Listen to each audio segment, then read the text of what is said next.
The cold wind cut through the jagged rocks of Kale Arden's hideout, carrying with it the faint, metallic scent of the planet's soil. He crouched low, scanning the horizon with tired, sharp eyes.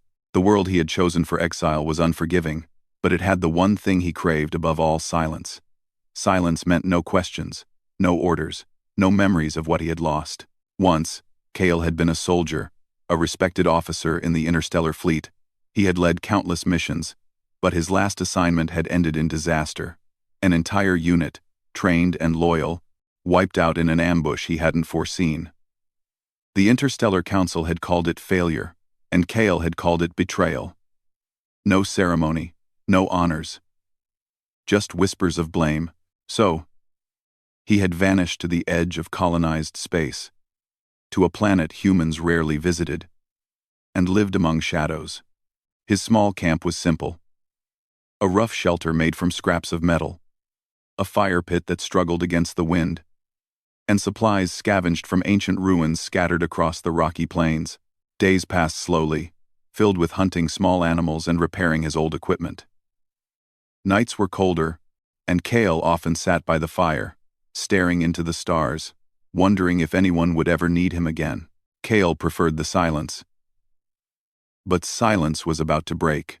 It started with the sound of metal scraping against rock, faint but deliberate. At first, Kale ignored it, thinking it was just the wind or a stray animal, but then the sound grew louder, followed by a soft hum, unlike anything native to the planet. Kale's instincts, honed over years of battle, snapped him upright. He moved silently toward the noise, crouching low, scanning for movement. Around the ridge, he saw it: a ship, partially buried in the soil, smoke rising from a torn engine. Its design was unlike anything he had seen from human colonies: smooth, organic curves, iridescent panels, and markings that glowed faintly in the dying light. Something had gone terribly wrong. Before he could approach, 5 figures emerged from the wreckage. They were tall and elegant, with skin that shimmered like polished stone and eyes that reflected strange colors. They moved with grace, but their movements were cautious, tense. They were survivors, and Kale's trained eyes knew it immediately. The leader stepped forward, her voice melodic yet urgent. "Please, help us." Kale froze. It was the first time anyone had spoken to him in months. His hand instinctively rested on the grip of his sidearm, even though he hadn't fired it in over a year. The woman noticed his hesitation but didn't retreat. "We are the Valari," she said. "Our world, it is gone. Our people scattered. We have no one left to guide us. You can help us. You must." Kale's mind raced. Help them? These were aliens. Yes, but they weren't hostile. Or at least they didn't appear to be. He remembered the code he had lived by for so long.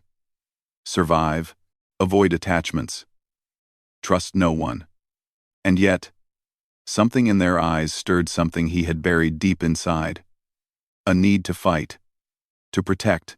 "I don't fight anymore," he said gruffly. His voice sounded strange to his own ears. The leader, who introduced herself as Lyria, stepped closer. "You were a soldier once. You know courage. You know strategy. Our enemies, they will not show mercy. You are the only one who can save what remains of my people." Kale looked at the others. Each woman had a different aura. One had hands that glowed faintly with an energy he couldn't identify. Another had eyes filled with intelligence and sharp calculation. The others radiated strength and resilience. They were more than just survivors, they were capable. But they needed guidance. He wanted to turn away. He wanted to disappear back into the shadows. But the memory of his lost unit, the faces of those he couldn't save, pressed on him like a weight he could no longer bear. Perhaps this was a chance to redeem himself, even if it was with aliens instead of humans. Kale approached slowly. "Fine. But I don't do heroes. I do what I have to survive. And if I get you killed in the process, that's on you." Lyria nodded, almost relieved. "We understand. Survival. and cunning will be enough. They worked quickly. The Valari women were skilled engineers and navigators, but their ship had been heavily damaged. Kale observed as they tried to stabilize the engines, patch the hull, and reroute power from damaged systems. He offered advice sparingly, but his presence alone seemed to give them hope. That night, Kale stayed awake, while the Valari rested, listening to the wind, the quiet hum of the ship's emergency systems, and the soft murmurs of his companions. He realized that, for the first time in months, he felt needed. It was a strange, uncomfortable feeling, but also energizing. The next morning, the planet revealed its dangers. A storm was brewing, dark clouds rolling in from the horizon, carrying winds that could strip flesh from bone. Kale guided the women as they moved supplies into a natural cave for shelter. Along the way, he learned more about them, their world, their loss, their hope for a future that seemed almost impossible. "They were our families," Lyria said softly, her gaze fixed on the distant horizon. "All gone. And now, we must fight alone. Unless you help us." Kale didn't answer. Words were unnecessary. His plan was forming. Even as he tried to mask it, if he was going to help them, it would be on his terms, and they would have to follow him if they wanted to survive. Over the following days, Kale observed their strengths. One could sense movements in the storm, predicting where debris would fall. Another had a sharp mind for mechanics, able to repair engines that Kale thought were beyond fixing. The others had skills he hadn't expected: combat training, diplomacy, and a rare kind of patience. Kale realized something that surprised him. These women were not helpless. They were fighters in their own right, and if they combined their skills with his strategy and experience, they could possibly turn the odds in their favor. But first, they had to survive the storm. The winds howled like the cries of lost souls, tearing at the cave entrance. Kale instructed the Valari to anchor their supplies and reinforce the walls. Together, they worked tirelessly, moving rocks, securing the ship's systems, and creating barriers against the elements. In the darkness, Kale found himself speaking quietly, almost to himself. "We'll make it, but only if we work as one." The Valari women heard him, and Lyria nodded in quiet agreement. There was no ceremony, no grand speech, just the unspoken understanding that they had to trust him, as he had to trust them. When the storm finally subsided, the world outside had changed. The ground was torn, the rocks shifted, and the air carried a bitter metallic tang. But they were alive. Kale walked outside, scanning the horizon, noting the tracks left by the storm and the natural hazards it had uncovered. The Valari women followed, silently acknowledging that their journey had begun. Kale didn't speak much. He observed, planned, and waited. Yet, in moments when he glanced at Lyria and the others, he realized that for the first time since his exile, he felt something stirring in his chest. Purpose. Perhaps, just perhaps, he could be more than a man hiding in shadows. The final moment of Part 1 came as they reached the partially repaired ship. Kale touched the hull, feeling the vibrations of the damaged engines. "We leave at first light," he said, "and if anyone stands in our way, we'll be ready." Lyria stepped beside him. "We are ready," she said simply, but in her voice was the weight of hope and the trust of her entire people. Kale nodded silently. This was no longer just survival. This was a mission that might redeem him or destroy him. But one thing was certain: the silence of exile was over, and somewhere deep in the universe, forces were already moving, unaware that a human soldier and 5 alien widows were about to change everything. The sun rose slowly over the jagged horizon of the storm-battered planet. Kale Arden stood at the edge of the cave, arms crossed, eyes scanning the terrain. The storm had left deep gouges in the land and scattered debris that could either hide danger or offer advantage. He was silent for a moment, calculating. Behind him, the 5 Valari women moved with purpose, gathering the last of the salvaged materials from the damaged ship. Their movements were careful, but confident, a testament to their intelligence and resilience. Kale watched them closely. He had spent years judging soldiers by their skill and instinct. And these women, though alien, possessed both. Kale, Lyria called, her voice soft but steady. The engines, they will hold for now. But we cannot travel far. We must plan carefully. Kale nodded, not offering words of comfort. Words meant little in the face of strategy. Then we stay. We fix what we can. We observe. And we prepare. If we move too soon, we die. The others listened, absorbing his tone. There was no argument. They knew the weight behind his words. In the past, Kale had led men who doubted him. He had learned the hard way that hesitation could cost lives. Now, the responsibility weighed heavily on him, not just for himself, but for 5 intelligent, skilled, and desperate beings who trusted him completely. For days, Kale and the Valari worked tirelessly. They repaired engines, patched hull breaches, and reinforced the ship's defensive systems. Kale showed them human techniques for quick repairs and emergency improvisation. In turn, the Valari taught Kale their own methods, using energy fields to stabilize weak structures and adaptive materials that could repair themselves under stress. Kale was impressed.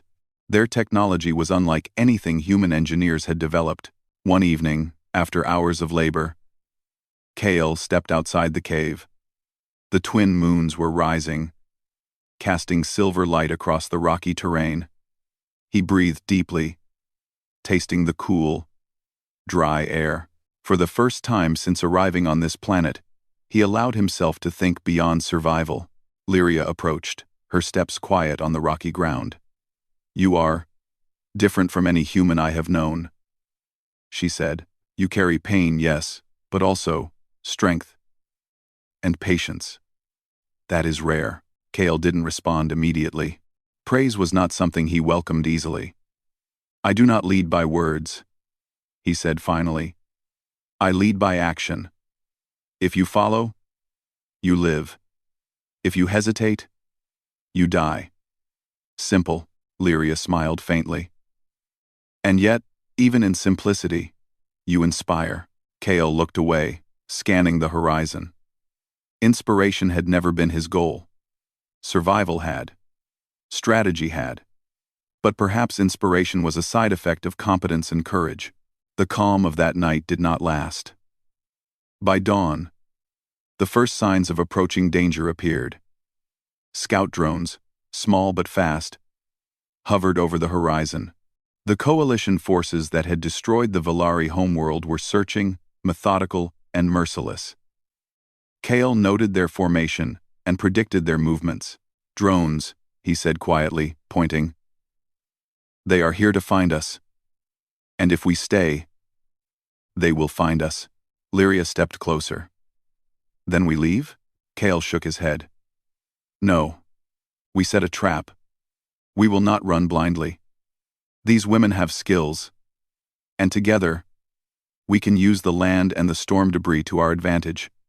Survival is not about fleeing. It is about knowing when to strike." Over the next several hours, Kale orchestrated the defenses. Rocks were shifted to create natural choke points. The ship's damaged hull was rigged with energy traps, designed to disable drones without risking the lives of the Valari. Each woman was assigned a role. Lyria would coordinate energy shields. One would handle mechanics. Another would monitor movement, while the remaining 2 prepared communications and surveillance. Kale moved among them, correcting posture, adjusting placements, and teaching them how to react under fire. At first, the Valari hesitated, unsure of human methods. But soon their hesitation faded. They trusted Kale's experience. They trusted his instincts. As the first drones approached, the trap was set. Kale crouched behind a rock, eyes fixed on the approaching threat. The drone sensors swept the landscape, unaware of the hidden obstacles and energy fields waiting for them. "Now," Kale whispered. Lyria activated the shield, sending a pulse that scrambled the drone's sensors. Rocks toppled in perfect timing, blocking lines of sight. The drones faltered, their programming confused. The Volari moved quickly, disabling engines with precise energy bursts. Kale's heart beat steadily. This was no mere fight, it was strategy, improvisation, and coordination. By the end of the skirmish, the drones lay disabled across the rocky plain. Kale and the Volari had survived without a single casualty. Exhausted but victorious, they regrouped near the ship. Kale studied each of them. The fear that had lingered in their eyes was gone. In its place was confidence, sharpened by shared struggle. That was impressive, Lyria said, her voice carrying pride. You are not like any human I have ever known. You are more, Kale shrugged, unused to compliments. I do what I have to. That is all. But deep down, he knew it was more than survival now. He had a purpose. And purpose, Kale realized, was stronger than fear. The following days were a test of endurance. Kale led the Volari across the rocky plains toward a safer location. They avoided patrols, set traps, and learned to move silently. He taught them the human way of observing patterns, predicting enemy behavior, and using small victories to build momentum. During one of their rest periods, Kale noticed how the women began to imitate his movements, his attention to detail, his way of thinking ahead. They asked questions, challenged ideas, and even suggested improvements. Kale initially resisted, uncomfortable with the notion of collaboration, but soon, he realized that this exchange of ideas made them stronger, and that his role had evolved from lone survivor to strategic leader and mentor. Kale also began to see their humanity, or at least the Volari version of it. Despite their alien forms, their emotions, desires, and courage were unmistakably familiar. Lyria often spoke of her lost family, her people's traditions, and her hopes for a future where the Volari could thrive again. Others shared stories of resilience and intelligence, of battles survived and innovations crafted under pressure. Kale listened, sometimes offering advice, sometimes remaining silent, letting them find their own strength. One evening, as they rested near a cliff overlooking the valley, Kale noticed movement in the distance. A scouting party of coalition soldiers approached. Unlike the drones, these were living enemies, armed and trained. The time for improvisation had passed. This would be their first direct confrontation. Kale studied the terrain. The cliff offered high ground, natural cover, and the element of surprise. He assigned positions to each Volari, ensuring that their strengths were maximized. Lyria would lead the energy shields, while the others covered entry points and potential flanking routes. Kale would take the most exposed position, drawing attention and coordinating attacks. When the coalition soldiers entered the valley, Kale's trap was ready. Rocks tumbled from above, energy pulses disabled their communication devices, and the Volari struck with precision. Kale moved among them, directing movements, providing guidance, and engaging the enemy where necessary. The battle was intense but controlled. Kale's human ingenuity, combined with the Volari's unique abilities, proved overwhelming. The coalition soldiers were forced to retreat, their confidence shattered. By the time the dust settled, Kale and the Volari had not only survived, they had proven their combined strength. Afterward, as they tended to minor injuries and repaired the ship further, Kale spoke quietly to Lyria. You are not helpless. Not now. And not ever again if you follow what we have learned. Lyria nodded, eyes shining with gratitude and determination. We trust you. Kale, you have taught us not just to survive, but to fight intelligently, to adapt, to believe in ourselves again. Kale felt a strange warmth. He had not expected gratitude or admiration, only survival. But seeing the confidence and courage in their eyes, he realized that he had inspired them not through words, but through action. In the quiet moments that followed, Kale reflected on his own journey.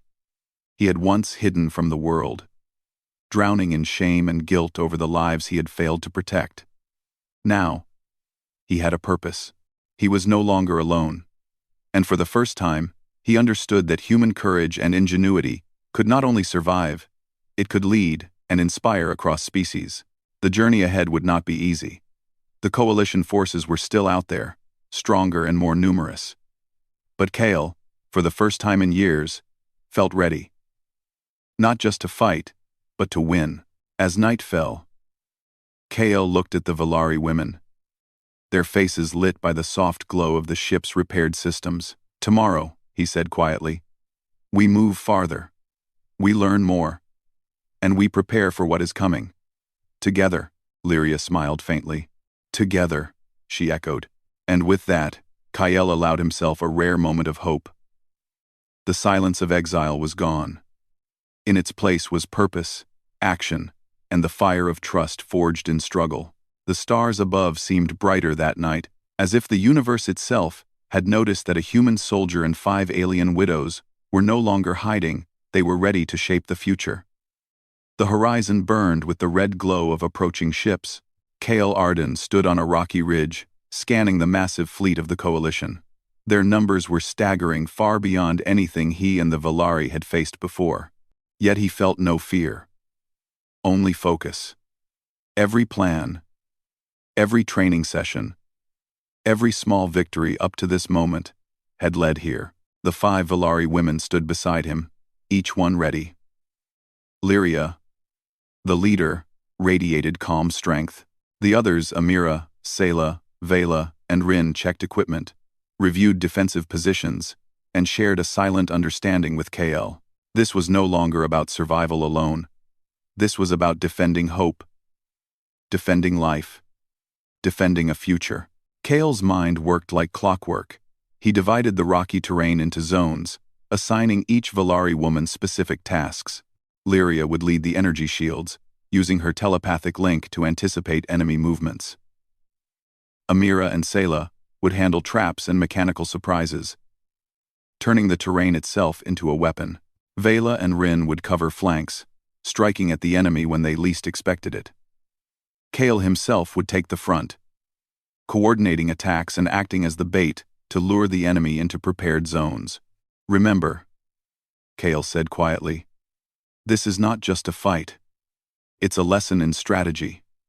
Our enemies think they are stronger. They are not. They do not understand what we can do together.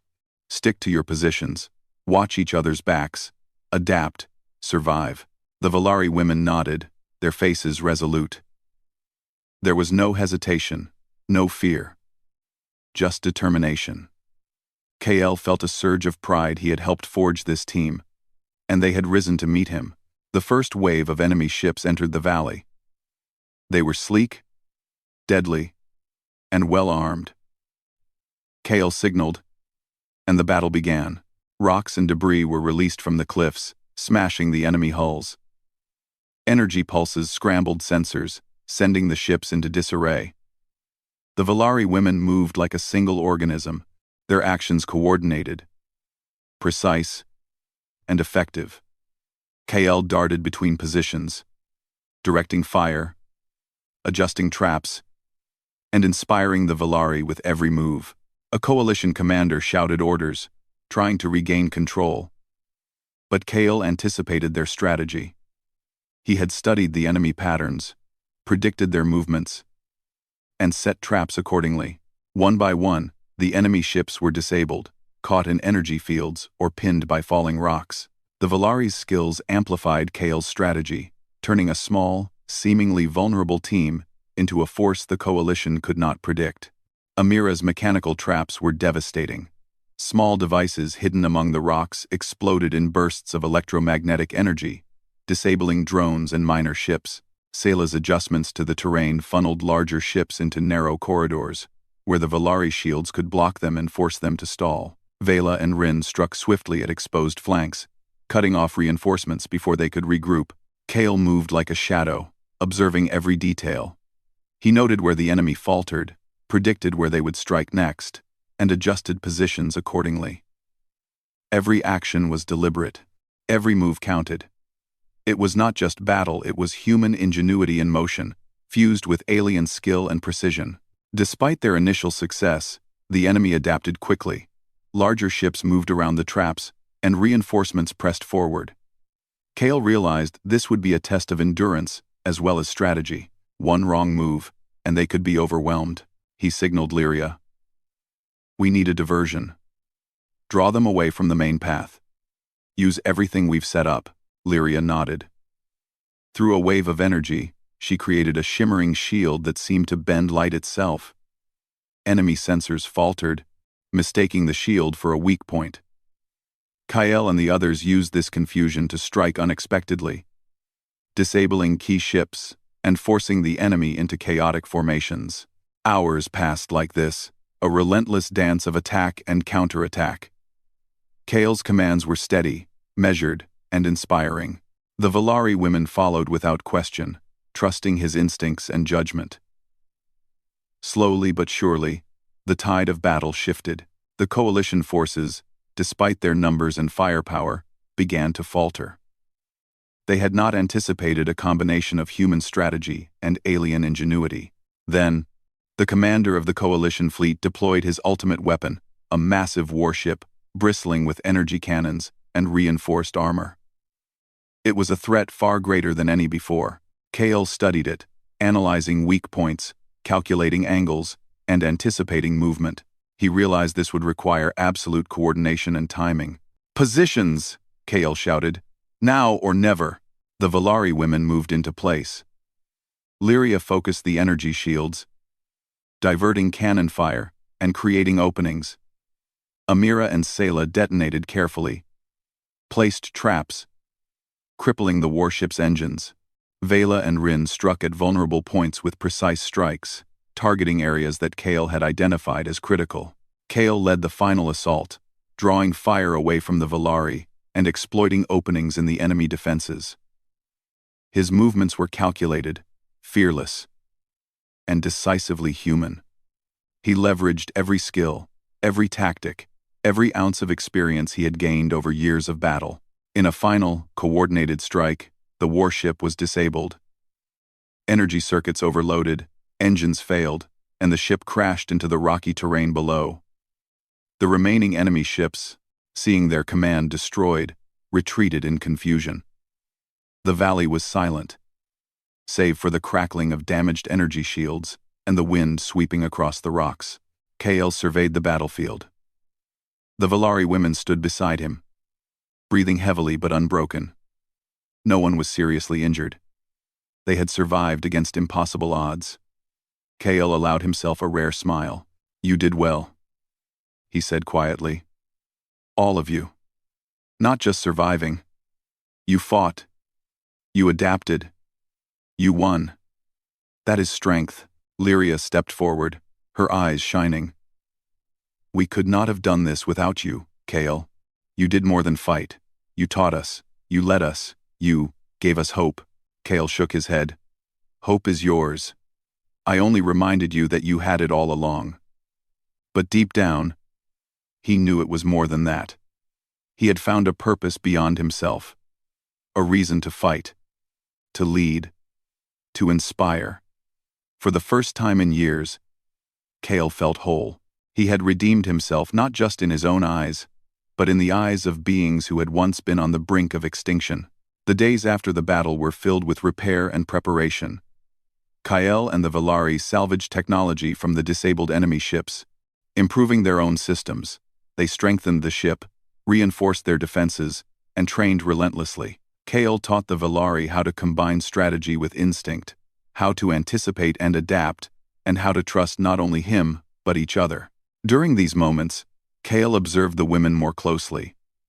They had grown stronger, faster, more confident.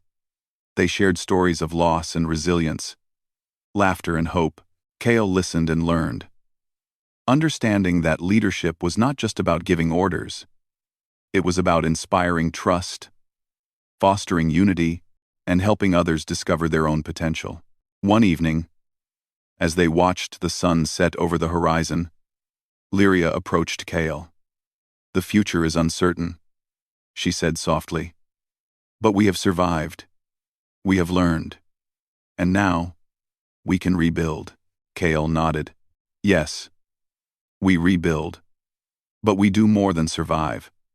We show the universe that courage, ingenuity, and unity can overcome even the strongest enemies. Humans, Valari, we are stronger together.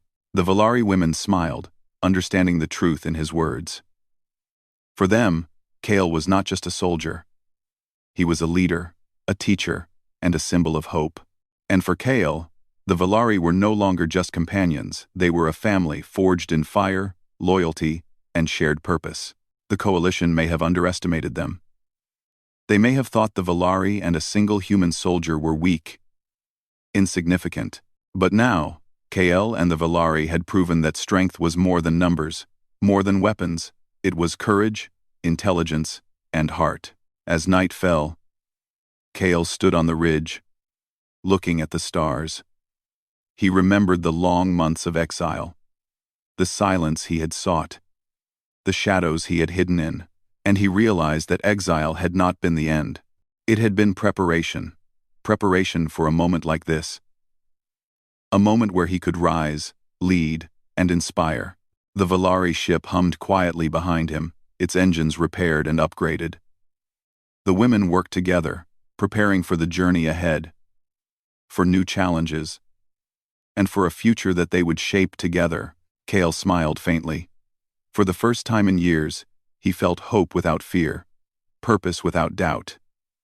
The silence of exile was gone. In its place was action, courage, and the promise of a future shaped by humans and aliens working together.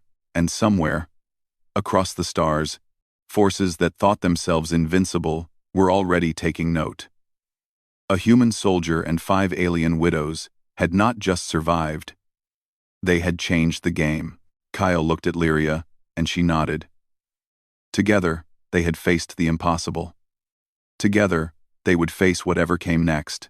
The universe was vast, dangerous, and full of challenges. But Kale Arden was no longer a man in hiding.